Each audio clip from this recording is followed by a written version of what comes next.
दोस्तों, इस वक्त एक बहुत बड़ा सवाल है जो पूरे एशिया में खासतौर से चर्चा का मौजू बना हुआ है। और एशिया ही नहीं बल्कि अगर ऐसा होता है तो पूरे आलमी सियासत पर इसका असर पड़ेगा। वो सवाल क्या है? सवाल यह है कि क्या बांग्लादेश भी इस्लामिक नाटो में शामिल होने जा रहा है?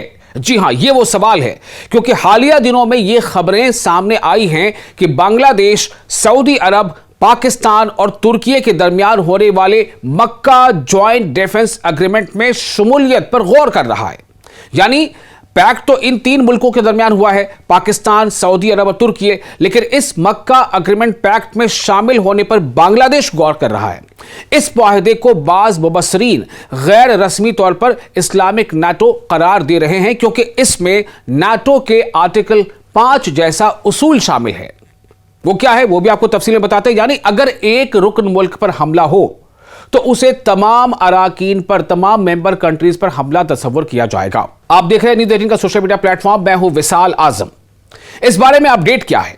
दरअसल बांग्लादेश के जूनियर वजीर खारजा हुमायूं कबीर ने कहा है कि ढाका इस तजवीज को मुस्बत अंदाज में देख रहा है और सऊदी अरब की जानिब से बांग्लादेश को इस इत्तेहाद में शामिल होने की दावत दी गई है। यह अहम है कि बांग्लादेश ये कह रहा है कि सऊदी अरब की जानिब से बांग्लादेश को दावत दी गई है कि वो इस इत्तेहाद में, इस प्लेटफॉर्म में शामिल हो।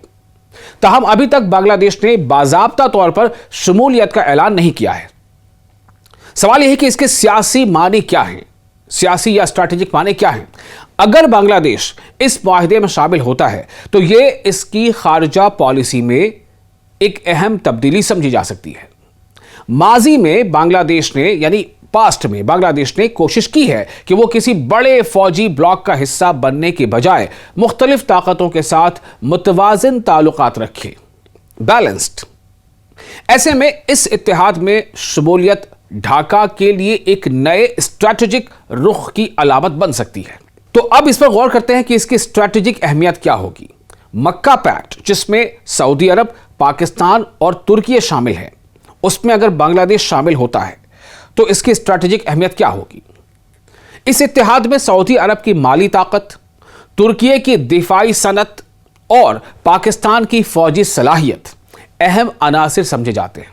अगर बांग्लादेश भी इसमें शामिल होता है तो खलीज, मशरिक़ वस्ता, खलीज यानी खाड़ी जिसे हम कहते हैं, और मिडिल ईस्ट और जनूबी एशिया, बांग्लादेश को दिफाई टेक्नोलॉजी, तरबियत और सिक्योरिटी ताउन के नए मौके भी मिल सकते हैं। अब जाहिर है कि क्या भारत के लिए इसमें कुछ फिक्र करने की बात है? बांग्लादेश भारत का अहम हमसाया है, पड़ोसी है, और दोनों मुल्कों की सिक्योरिटी और जोग्राफियाई सियासत एक दूसरे से जुड़ी हुई है। तज्जियाकारों के मुताबिक अगर ढाका पाकिस्तान और तुर्की के साथ किसी दिफाई इत्तेहाद का हिस्सा बनता है तो नई दिल्ली इसे अपनी मशरकी सरहद के तनाजुर में, यानी पूर्वी सरहद के तनाजुर में एक अहम स्ट्रैटेजिक पेशरफ्त के तौर पर देखेगा। अब आइए इस पर देखते हैं कि आलमी सतह पर इसके असरात क्या पड़ सकते हैं। अगर यह इत्तेहाद मजीद मुल्कों को शामिल करता है तो मुस्लिम दुनिया में एक नया दिफाई ब्लॉक उभर सकता है जो खित्ते के सिक्योरिटी तवाजुन पर असर डालेगा।